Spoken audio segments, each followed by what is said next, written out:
Welcome to my channel.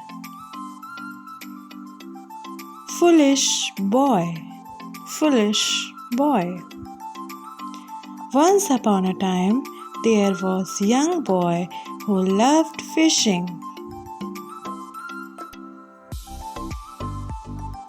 One day went to a pond with the hope of catching some fish. He laid down by the shore, dipped his left arm into the water, and patiently waited for. Suddenly he left strong tongue on his hand and quickly pulled it out. To his surprise, it was not fish but a sleepy snake that had wrapped itself around his arm.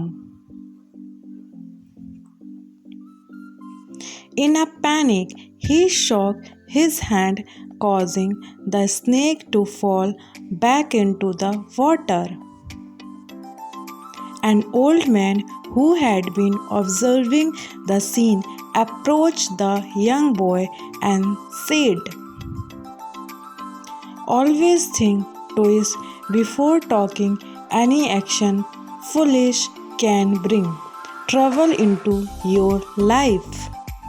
Moral: be wise your action and avoid foolishness. Thank you. Like, comment, share.